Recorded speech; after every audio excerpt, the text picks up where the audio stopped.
주님 오십니다. 주의 재림을 준비하는 복된 한 주를 사셨습니까? 이 안식일 다시 한번 우리의 마음을 하늘을 향하고 어제 저녁에 교과를 통해서 공부한 것처럼 시온을 간절히 사모하는 심령으로 오늘 이 예배에 함께 하시는 저와 여러분 되시기를 바랍니다.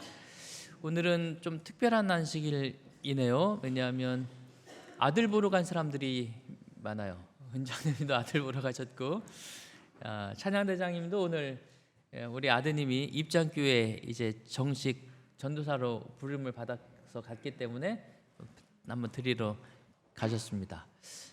새로운 목회지에서 아름답고 귀한 목회를 하는 우리 형제가 되기를 주님의 이름으로 축복합니다. 오늘 말씀의 제목은 슬플 땐 뭐 하라고요? 울면 사람들이 뭐라고 해요?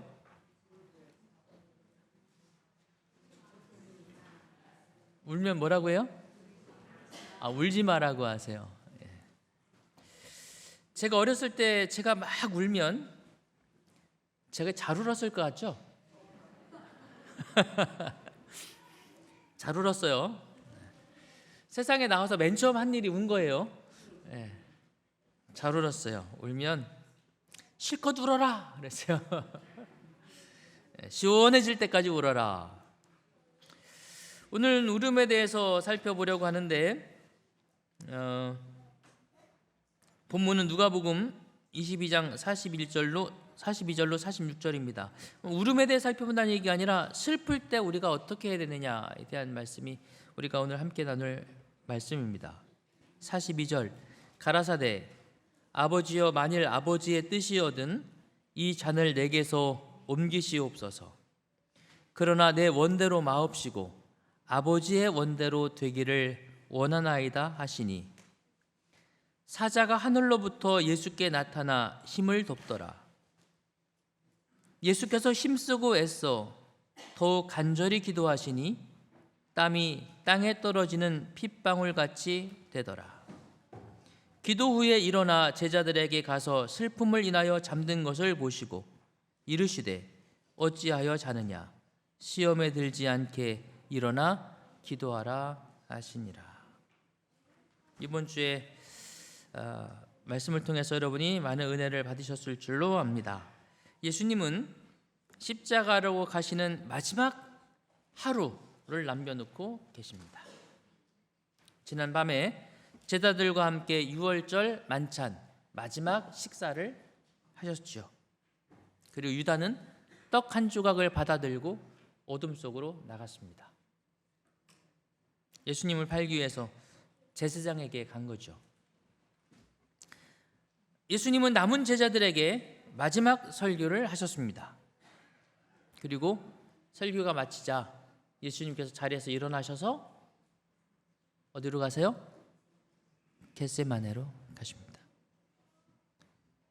세상의 모든 죄를 감당해야 되는 마지막 순간이 다가오고 있었고 그 마지막 순간을 생각하는 예수님의 마음은 심히 무거웠습니다. 감당할 수 있을까? 하나님과의 분리를 견뎌낼 수 있을까? 내가 과연 이 십자가를 짊어져야만 하는가? 주님은 깊은 고뇌와 고민 가운데 기도하기 시작하셨습니다. 예수님의 마음은 두려움과 떨림으로 가득했습니다. 3명의 제자만을 데리고 겟세마네 동산에 오르셔서 예수님은 돌 던질 만큼 떨어진 거리에서 기도하기 시작하셨습니다. 돌 던질 만큼이 얼만큼일까요?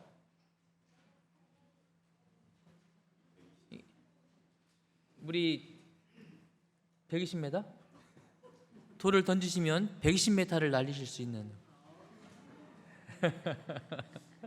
이게 딱히 얼마 거리라고 표현하기가 참 어려운 거예요. 왜냐하면 던지는 사람마다 힘이 다 다르고 게다가 얼마나 큰 돌을 던질 건데 그게 다 다르잖아요. 보통 생각을 하면 성경에서 돌 던지는 장면이 거의 안 나와요. 뭐 할 때 자주 나와요? 사람에게 돌을 던져서 상하게 할 때, 그때 돌 던지는 장면 나오죠. 그 정도 거리면 아주 치근 거리일 텐데 아마 예수님은 그 거리를 말하는 건 아닌 것 같아요. 좀 더 떨어진 것이어요. 시대의 소망에서는 그 거리를 정확하게 얼마라고 말하진 않았지만 기도하시는 예수님이 보였고 기도하는 예수님의 음성이 들릴 만한 거리였다고 이야기하고 있습니다. 즉 예수님은 적당한 거리에 떨어지셨지만 그러나 제자들은 분명히 기도하시는 예수님을 볼 수 있었습니다. 그분의 기도의 음성을 들을 수 있었습니다. 그분의 울부짖음을 다 들을 수 있었다는 것이죠. 예수님은 그렇게 기도하기 시작하셨습니다. 겟세마네라고 하는 이 지명은 바로 그림에 보이는 이 장면을 말하는 것입니다. 올리브를 기름으로 짜는 기구, 지금 보시는 저희 올리브를 기름 짜는 기구인데 저 기구의 이름이 뭐냐면 헬라어로 뭐게요? 겟세마네예요. 저 기구 이름이 겟세마네예요. 저곳을 겟세마네라고 부르는 이유는 저희가 올리브 나무가 많이 있었고 그곳에 채취한 이 올리브 열매로 기름을 짜는 이 기름틀이 곳곳에 있었기 때문에 그곳을 기름 짜는 곳 겟세마네라고 부르는 것이었습니다. 상징적인 의미가 있습니다. 마치 올리브를 열매를 이 틀로 이겨서 기름을 쥐어 짜듯이 예수님은 그곳에서 그렇게 자신의 모든 것을 주님 앞에 내려놓고 토로하고 기도하셨습니다. 올리브에서는 기름이 나오지만 예수님의 기도는 너무나 간절했기 때문에 그분이 기도하실 때에 기름이 아니라 뭐가 흘러나왔다고요? 피와 땀이 섞여서 흘러나왔다. 얼마나 간절하게 애타게 기도하셨는지를 보여주고 있는 묘사입니다.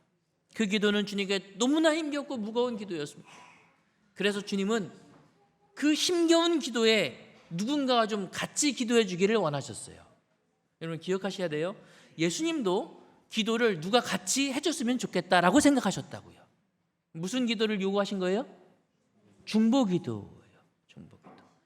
그래서 오늘 우리가 안식학교 시간에 영적 친교를 하면서 서로의 삶을 나누고 말씀을 나누고 그리고 뭐예요?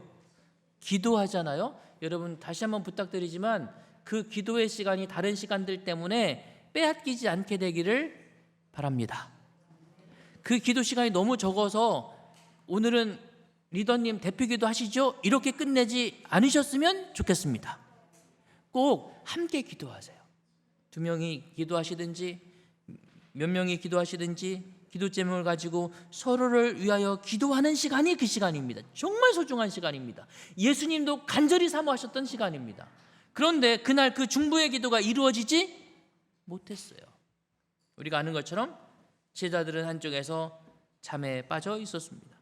예수께서는 힘쓰고 애써서 더욱 간절히 기도하시니 땀이 땅에 떨어지는 핏방울같이 되더라. 이 간절한 기도의 시간에 제자들은 한쪽에서 잠들어 버렸어요. 이번 주 시대의 소망을 읽으면서 잠들었다. 그 다음날 또 있는데 또 잠들었다. 그래서 저희 집사람과 함께 아침에 그 말씀 읽다가 제가 웃었어요. 너무 황당해서 웃었어요. 아니 어떻게 또 자냐? 어떻게 또 자냐? 이런 상황에서 어떻게 잠들 수 있었을까요? 기도하시는 예수님의 모습이 제자들의 눈에 보였다고요. 그분이 얼마나 처절하게 기도하시는지, 얼마나 몸부림치면서 기도하는지 보였어요. 그분의 울부짖음이, 그분의 탄원의 소리가 다 들리는 거리에 있었다고요. 잠이 와요, 안 와요? 여러분 같으면 잠이 오겠습니까? 안 오겠습니까? 저 같으면 자다가도 뭔 일인가 하고 깰 것 같아요. 제자들은 잠들어 있었어요. 예수님은 그들을 깨워서 함께 기도하기를 간절히 소망했습니다. 그러나 안타깝게도 그들은 아무도 깨어있지 못했다는 것입니다. 지금 이 그림, 제가 말씀을 준비하다가 이 그림을 보고 야, 참 편하게 잔다. 참 고나게 자죠? 참 고나게 자요. 왜 그들은 깨어있지 못했을까요? 왜 그들은 기도하지 못했을까요? 왜 그들은 잠들어 버렸을까요? 예수님은 그들과 조금 떨어진 곳에서 기도하고 계셨고 그들의 귀에 예수님의 기도소리가 들렸을 것이며 목숨처럼 아끼는 예수님의 울부짖는 소리가 들렸을 텐데 어둠 속에서 두려움과 씨름하는 예수님이 보였을 텐데도 그들은 어떻게 잠들 수 있었을까요? 참 이상한 일입니다. 근데 사실 이상한 일이라고는 말하지만 세상에서 제일 강한 것 가운데 하나가 졸음인 건 사실이에요. 여러분 그 드라마 같은 데 보면 그런 장면 꼭 나오는 장면이 있어요. 남자가 다쳐갖고 누워 이렇게 막 상처를 입었어요. 여자가 밤새 뭐예요? 간호를 해요. 근데 사실 밤새는 아닙니다. 자, 어떻게 꼭 끝나야 되냐면 막 열심히 밤늦게까지 기도하다가 꼭 여자가 뭐예요? 침대 머리맡에 이게 기대고 잠들어요. 남자가 새벽에 눈을 딱 떠보니까 안에 그 여자가 그 모습을 사랑스러운 눈으로 지켜보죠. 늘 나오는 장면입니다. 근데 제자들은 예수님이 기도를 시작하실 때 처음에는 열심히 기도했다. 그것도 아니에요. 처음부터 뭐예요? 잠들었어요. 졸음이 그들을 이기지 못하게 한 것입니다. 여러분 졸음이 언제 오는지 아시죠? 졸음이 언제 와요? 피곤할 때 와요. 신체적으로 피곤이 겹치면 옆에서 아내가 신음해도 자요. 제가 이 설교를 준비하면서 표현을 어떻게 해야 될까 굉장히 조심스러웠어요. 왜냐하면 저도 그럴 때가 많았거든요. 너무 피곤하면 자요. 정신적으로 너무 스트레스가 많으면 처음에는 버티지만 나중에는 뭐예요? 그것도 자요. 제자들은 도대체 왜 잤는가? 마태복음 26장 43절 이렇게 마태는 기록합니다. 다시 오사 보신즉 저희가 자니 이는 저희 눈이 뭐해서? 피곤해서. 이 제자들이 지금 피곤이 뭐했다는 거예요? 쌓였어요. 며칠간의 행적이 예수님도 물론 피곤하셨겠지만 제자들도 피곤했어요. 그 며칠간의 행적은 잠시 후에 보겠습니다. 게다가 오늘 본문을 선택한 누가복음 22장 45절은 이렇게 기록합니다. 이건 같이 읽어보겠습니다. 시작. 기도 후에 일어나 제자들에게 가서 슬픔을 인하여 잠든 것을 보셨다. 누가는 제자들이 잠든 이유를 무엇 때문이다? 슬픔 때문에 잠들었다. 다시 말하면 마태가 기록한 것은 육체적 피곤이 뭐였다는 거예요? 겹쳤다는 것이고, 두 번째 누가가 기록하는 유표는 뭐냐면 정신적 스트레스가 쌓여서 정신적으로 지친 거예요. 그래서 그 귀중한 시간에 정말 어느 때보다도 소중한 인류의 운명이 걸린 그 시간, 예수님이 간절히 기도하고 있는 그 시간에 제자들은 육체적 피로가 겹치고 정신적 스트레스가 겹쳐서 졸음을 이기지 못했다는 거죠. 그래서 다시 한번 곰곰이 생각해 봤습니다. 도대체 이 제자들은 무엇 때문에 그렇게 정신적 스트레스가 겹쳤을까? 여기 본문에 말하고 있는 그들을 짓누르고 있었던 슬픔은 과연 무엇일까? 무엇이 그들을 슬프게 했을까? 그들의 당시의 행적을 좀 살펴보았어요. 슬픔은 원어로 리페인데 슬픔 또는 고통이라는 의미입니다. 이 사건 이전에 그들이 어떤 슬픔과 고통을 겪었을까 가만히 살펴보니 사실 예수님도 힘든 시간이었지만 제자들도 힘든 시간이었습니다. 이 본문에서 슬픔이라는 단어를 제자들에게 적용하기가 사실은 조금 무하기는 해요. 왜냐하면 그 옆에 정말 슬픈 누가 계시니까, 예수님이 계시니까. 그러나 우리가 기억해야 될 게 다리 부러진 사람 옆에 발목이 접질린 사람이 나 아프다 소리 하기가 민망하긴 하지만 당신은 다리가 부러져서 아프고 나는 다리가 접질려서 아픈 것도 사실이에요. 그죠? 뭐 그거 갖고 아프다고 그래 난 부러졌는데 그러면 안 돼. 제자들도 슬펐어요. 어떤 경험들을 하는가? 요한복음 11장 16절 같이 읽어볼까요? 시작. 우리도 주와 함께 죽으러 가자. 마지막 예루살렘으로 올라올 때 어떤 사건이 있었는가 하면 나사로가 병들었다는 소식을 듣게 됩니다. 근데 예수님 끔찍도 안 하세요. 며칠 후에 다시 소식이 들려와요. 나사로가 죽었다. 그러자 예수님께서 그제서 올라가자, 예루살렘으로 올라가자 하시니까 제자들이 상황을 알거든요. 지금 예루살렘에 올라가면 예수님을 죽이려고 하는 사람들이 얼마나 지금 기다리고 있는지를 알아요. 그래서 제자들이 꼭 가셔야 합니까? 안 가시면 안 됩니까? 라고 말할 때 지금 누가? 도마가 이렇게 말해요. 이게 그들의 마음을 표현하는 것입니다. 우리도 주와 함께 뭐하러 가자? 죽으러 가자. 이게 예루살렘에 올라오는 그들의 심령이었어요. 스트레스가 있어요, 없어요? 그들도 평안한 마음으로 예루살렘에 올라온 게 아니라는 말이에요. 그들도 죽을 각오를 하고 올라온 것입니다. 어떤 일이 우리 앞에 있을지 불안함과 두려움과 긴장을 가지고 예루살렘으로 올라왔어요. 이게 그들의 정신적 스트레스입니다. 긴장감이 가득한 상태였습니다. 뿐만 아닙니다. 그렇게 예루살렘에 올라와서 나사로를 살려주고 그랬더니 예수님을 초청한 잔치에서 마리아가 예수님의 머리에 향유를 붓는 사건이 일어납니다. 그러자 예수님께서 이렇게 말씀하세요. 이 여자가 내 몸에 이 향유를 부은 것은 내 무엇을 위한 것이라?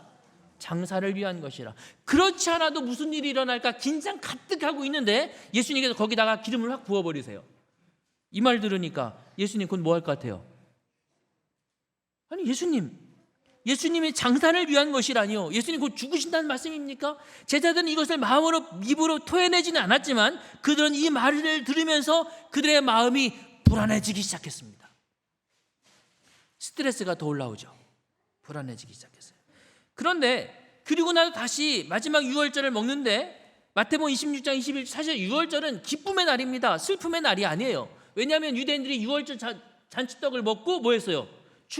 애굽했지 않습니까? 그러니 유월절은 축제의 날인데 그날 그 만찬은 분위기가 예전 같지 않아요. 분위기가 어때요? 무거워요. 그리고 예수님께서 이렇게 말씀하십니다. 저희가 먹을 때에 이르시되 내가 진실로 너희에게 이르노니 너희 중에 한 사람이 나를 팔리라. 차라리 누구다 이렇게 말씀하셨으면 속이 편할 텐데 누군지는 말씀도 안 하세요. 이 제자들이 자기를 살피는 것입니다. 아니 이런 일을 할 사람이 혹시 나입니까? 저인가요? 대답을 안 하세요. 불안해요? 불안해요. 근심이 됩니까? 근심이 돼요. 이게 그들이 느끼고 있는 상황, 내적 상황들입니다. 그리고 식사를 마친 다음에 유다는 밖으로 나가고 예수님께서 마지막 설교를 하시는데 고별 설교를 하십니다. 요한복음 14장은 고별 설교예요. 내가 너희를 위하여 처소를 예비하러 뭐 한다고요? 간다. 어딜 가신다고요? 제자들은 예수님이 어디로 가시겠다는 건지 아직도 이해하지 못하고 있습니다. 분명한 것은 예수님께서 가시겠다는 것입니다. 예수님이 가시면, 떠나가시면 우리는요? 그들의 마음속에 걱정이 올라옵니다. 지금 올린 이 그림이 사실 평소에 유월절 식사 장면이어야 돼요. 여러분 식사하러 모이면 이렇게 사진 찍으시죠? 그날 분위기는 이게 아니에요. 그들은 걱정으로 가득합니다. 그리고 겟세마네 동산으로 올라왔어요. 예수님께서 멀리 저만큼 떨어지십니다. 그리고 기도하시는데 그 기도가 예전과 달라요. 그 장면을 바라보면서 제자들은 두려움을 느낍니다. 뭔가 터지겠구나. 이런 그들을 둘러싸고 있는 그들의 내면에 차곡차곡 쌓이는 긴장과 불안과 근심과 걱정과 두려움이 벌써 며칠째 이어지고 있었다.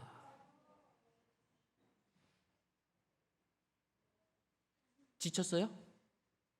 제자는 지친 것입니다. 그리고 그렇게 기도하는 예수님을 바라보면서 주님은 그들이 깨어있기를 소망했지만 그들은 깨어있지 못했어요. 슬픔을 인하여 뭐했다?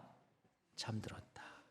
그런데 사랑하는 믿음의 성도 여러분, 오늘 이 장면은 단적으로 보면 우리가 살면서 겪는 인생의 수많은 슬픔들이 있습니다.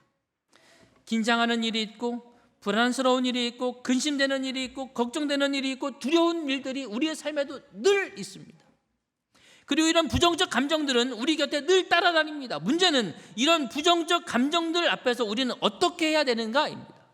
제자들은 그 부정적 감정들의 지배에 당합니다. 그것들과 씨름합니다. 그리고 지쳤어요. 그리고 이제는 잠들어 버립니다.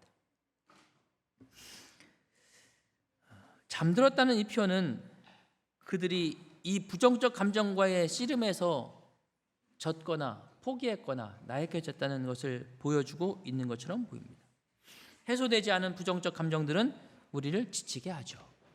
그런데 여러분, 사실 우리가 아는 것처럼 그날 제자들과 비교할 수 없는 슬픔을 가지고 계신 분이 예수님이셨어요. 마태복음 26장 37절, 베드로와 세베대의 두 아들을 데리고 가실새 뭐 하셨다고요? 예수님 뭐 하셨다고요? 고민하셨다. 원어는 아데모네오인데 괴로워하다, 고민하다, 그리고 슬퍼하셨다. 그 다음에 38절, 이에 말씀하시되 내 마음이 심히 고민하여 뭐하게 되었다? 죽게 되었다. 사실 예수님은 제자들보다 더 깊은 슬픔을 가지고 계셨습니다.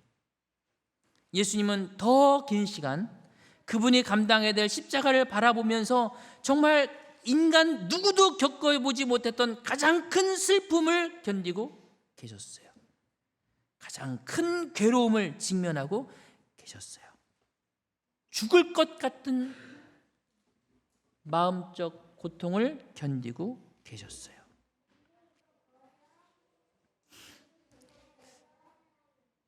그런데 제자들은 잠들었고 예수님은 뭐 하세요? 예수님 뭐 하세요? 예수님은 기도하세요. 슬픔을 대하는 차이가 있습니다. 제자들은 그 슬픔을 말하지도 못했고 해소하지도 못했어요. 그러나 예수님은 더 큰 슬픔 가운데 있으셨지만 그 슬픔을 이렇게 하십니다. 시대의 소망에는 예수님이 어떻게 하셨는가를 이렇게 묘사하더라고요. 시대의 소망 686쪽, 범죄에 대한 하나님의 진노가 얼마나 무서운가를 깨달으시고 예수께서는 내 마음이 심히 고민하여 죽게 되었다고 뭐 하셨다? 앞부분이 중요한 게 아니라 뒷부분이 중요해요. 내 마음이 심히 고민하여 죽게 되었다고 뭐 하셨다? 부르짖으셨다. 이게 무슨 얘기예요? 하나님 저 너무 힘들어요 라고 생각하셨다가 아니에요. 뭐 하셨어요? 소리치셨어요. 아버지 너무 힘듭니다. 제가 죽을 것 같습니다 라고 소리치셨어요. 이제 그분의 걸음은 단 한 걸음도 괴롭고 힘이 들었다. 마치 무거운 짐에 눌려서 고통당하는 것처럼 예수께서는 뭐 하셨다? 큰 소리로 신음하셨다. 그분의 창백한 입술에서는 내 아버지여 만일 하실만 하시거든 이 잔을 내게서 지나가게 하옵소서라는 고통의 무엇이 속삭임이 아니에요. 속삭임이 아니에요. 읊조림이 아닙니다. 부르짖음이 새어나왔다. 견딜 수 없는 고통 앞에서 예수님은 자신의 그 고통스러운 마음을 자신이 짊어져야 될 그 무거운 짐에 대하여 하나님 아버지 앞에 나아가서 부르짖었고 큰 소리로 신음했고 고통의 부르짖음을 토해내었다. 그게 예수님이 하신 방법입니다. 사랑하는 믿음의 성도 여러분, 슬플 때는 어떻게 해야 될까요? 슬플 땐 울어야 합니다. 슬플 땐 소리내 울어야 합니다. 답답할 땐 목 놓아 부르짖어야 합니다. 너무 힘들어 견딜 수 없을 때 신음을 큰 소리로 토해내야 합니다. 안으로 사귀고 있으면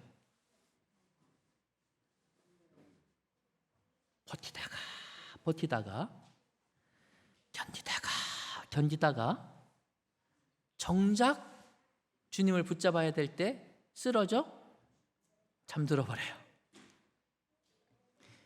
우는 행위는 기억이나 생각을 다시 처리하는 작용을 해요. 쉽게 말하면 치유의 경험이라고 할 수 있죠.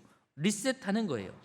대부분의 감정적 눈물은 오랜 시간 쌓인 부정의 감정이 더는 참지 못해 터져나오는 분비물이라고 보면 돼요. 터져나온다는 면에서 확실한 카타르시스를 느낄 수 있죠. 부정적인 감정은 묵히지 말고 빨리 털어내야 좋아요. 만성적으로 지속하면 기억력이나 집중력 둔화 등의 증상도 생길 수 있어요. 우는 사람을 보고 감정적이라고들 하잖아요. 우는 행위는 오히려 이성적이고 중립적인 인지를 갖도록 합니다. 이택중 전문의가 그렇게 말했어요. 울어야 해요. 그런데 우리들은 선이 살면서 이런 소리를 들어요. 사내는 뭐 하는 게 아니라고요? 남자는 우는 게 아니다. 저는 잘 우는데 남자가 아닌가 봐요.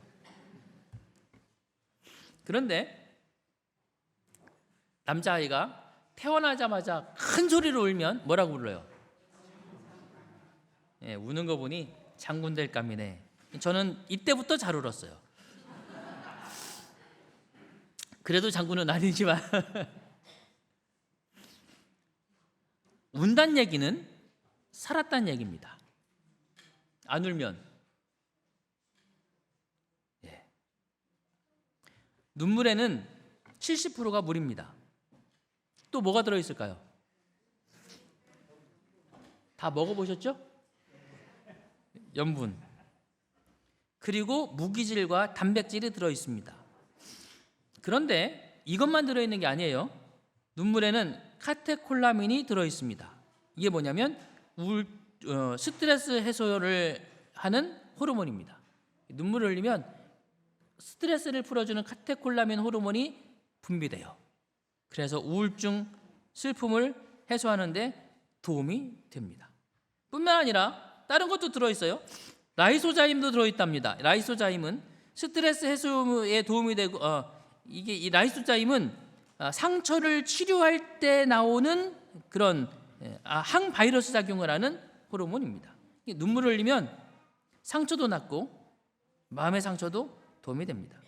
눈물을 흘리면 옥시토신 또는 엔도르핀 같은 분비물도 나옵니다.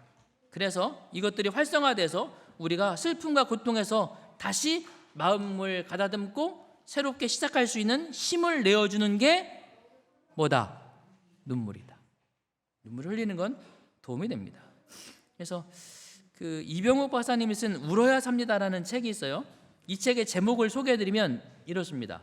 1부 눈물은 무엇입니까? 1. 눈물은 특별한 선물입니다. 2장 감정과 마음의 치료제. 3장 눈물의 종류와 순도. 4장 싱거운 눈물, 짠 눈물. 그 다음에 2부에서 왜 울어야 합니까? 면역력이 늘어나고 치료에 도움이 되기 때문에. 6장 눈물을 흘릴수록 몸이 좋아진답니다. 7장 울음은 영혼까지 회복시킵니다. 8장 눈물은 평강입니다. 9장 눈물은 축복입니다. 내용은 제가 다 설명드릴 시간 없어요. 이것 때문에 제가 제목을 보여드리는 거예요. 3부 언제 울어야 합니까? 10장 삶의 방향을 바꾸고 싶을 때 울어야 합니다. 11장 살고 싶을 때 울어야 합니다. 12장 용서할 때 울어야 합니다. 13장 기도할 때 울어야 합니다. 우시게 되길 바랍니다. 잘 우세요. 참지 마세요. 속으로 삼키지 마세요. 토해놓으시게 되기를 바랍니다. 그리스도의 고민은 그치지 않았으나 억압과 좌절은 그분을 떠났다. 폭풍은 결코 경감되지 않았지만 폭풍의 표적인 그분이 폭풍의 분노를 대면할 강한 힘을 얻은 것이었다. 그분은 침착하고 평온하게 되셨다. 피에 젖은 그분의 얼굴에는 하늘의 평화가 깃들었다. 실컷 울고 기도하신 다음에 주님이 얻은 평화입니다. 그런데 여러분, 저는 여러분에게 그냥 울면 도움이 됩니다 라고 말하려고 하는 게 아니에요. 예수님은 우셨어요. 통곡하셨어요. 부르짖었어요. 절규하셨어요. 그런데 그것을 아버지께 한 것입니다. 누구에게 했다고요? 아버지에게 했어요. 으앙 하고 어린아이가 울 때 우는 게 목적이 아닙니다. 누구 들으라고? 엄마 들으라고. 그래서 아이가 막 우는데 엄마가 끝끝내 들은 척 안 하면 아이가 생각해요. 아, 울어도 엄마가 안 듣는구나. 울어봤자 소용없네. 우는 건 들으라고 우는 것입니다. 내가 힘들다고, 도와달라고, 힘이 필요하다고, 도움이 필요하다고, 관심이 필요하다고 우는 것이죠. 제자들은 그들의 슬픈 감정을 표현하지 않았지만 예수님은 드러내셨고 그 드러냄을 아버지 앞에 하셨다는 사실을 기억하시게 되기를 바랍니다. 가장 고통스러운 상황, 가장 힘든 상황, 외로운 상황, 아픈 상황에서 주님은 당신이 맞닥뜨릴 그 상황들과 싸우신 것이 아니라 맞닥뜨린 당신의 마음을 아버지 앞에 가지고 나아가 아버지를 붙잡고 싸웠다는 사실을 기억해야 합니다. 그러므로 주님의 눈물은 그저 흘리는 눈물이 아니라 기도의 눈물이었다는 사실이 그분과 제자들을 다르게 만든 것입니다. 우리도 주님 앞에 기도하는 하나님의 성도들이 되시기를 바랍니다. 눈물로 기도하는 성도들이 되시기를 바랍니다. 목 놓아 기도하는 성도들이 되시기를 바랍니다. 하나님의 은혜를 간구하고 하나님의 능력을 간구하는 우리 모두가 되기를 주님의 이름으로 축원합니다. 그리고 마침내 승리하시는 저와 여러분 되시기를 간절히 바랍니다. 이번 네팔 그 건축을 하러 갔는데 제 마음에 한 가지 가면서 걱정이 있었어요. 그게 뭐냐면 헌당식이 며칠 안 남았는데 우리가 딱 도착하면 혹시 교회가 다 완공되고 우리가 할 일이 아무것도 없는 거 아닐까? 그러면은 이거 어떡하지? 가면서도 게다가 도착하는 시간이 자꾸만 더 제가 생각했던 것보다 더 늦어지는 거예요. 카트만두에서 하루를 더 있어야 했습니다. 그리고 가는데도 차가 10시간이면 갈 줄 알았더니 10시간에 못 가서 너무 힘들어갖고 중간에 하루를 또 자야 됐어요. 도착한 시간이 자꾸 뒤로 미루어지는 거죠. 가면 다 끝났겠는데 어떡하지? 딱 갔더니 다행스럽게 페인트가 아직 다 안 칠해졌고 교회 문을 딱 열었더니 전기시설이 하나도 안 돼 있어요. 그걸 보고 누가 제일 신났을까요? 김두한 집사님. 그분이 전기하시는 분이 어디 계세요? 김두한 집사님. 전기하시는 분이잖아요. 김두한 집사 하실 일이 남았구나. 공사를 다 마치고 부랴부랴 이제 재료 사시고 막 하셔서 그 일을 짧은 시간 내에 정말 마치셨어요. 김두한 집사님 아니셨으면 짧은 시간 내에 못 마쳤을 거예요. 마쳤어요. 안식일 날 예배들 드리는데 한 분이 간증을 하라고. 누가 간증할까요? 손가락으로 가르치 하나 둘 셋 했더니 다 김두한 집사님이 가르치 간증. 김두한 집사님이 나 못한다고 막 그러시는데 어떻게 하셔야지. 제가 이제 안에 들어가 있다가 보니까 김두한 집사님 안 계세요. 나와봤더니 김두한 집사님이 교회 그 기둥 있잖아요. 사진에서 보셨죠? 밖에 기둥을 붙잡고 울고 계세요. 근데 우시는 그 모습이 얼마나 사랑스러운지, 제 마음이 얼마나 감동스러운지, 우는 모습이 그렇게 예뻐 보이는 건 또 처음이에요. 그리고 그 감동으로 간증을 하셨어요. 우는 건 부끄러운 일이 아닙니다. 더군다나 하나님 앞에 눈물을 흘리는 것이야말로 하나님께서 바라보실 때 가장 아름답게 보이는 장면이라는 생각이 들었습니다. 사랑하는 믿음의 성도 여러분, 우리가 주님 앞에 나아가 예수님처럼 눈물로 기도하는 성도들 되시기를 바랍니다. 예수께서는 너희는 여기 머물러 나와 함께 깨어 있으라고 말씀하셨다. 예수께서는 조금 나아가서 그들이 당신을 보고 들을 수 있는 멀지 않은 거리에 땅바닥에 엎드리셨다. 주님이 그렇게 기도하시는 동안 우리에게도 요청하시는 것이 무엇이냐면 우리도 주님과 같은 마음으로 눈물을 흘리며 기도하기를 요청하셨다는 사실을 우리가 기억하시게 되기를 바랍니다.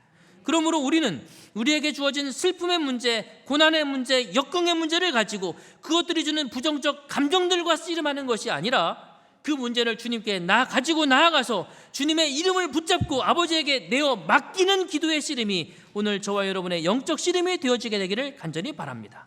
그리하여 기도로 승리하시는 저와 여러분 되시기를 간절히 바라며 말씀을 마치겠습니다.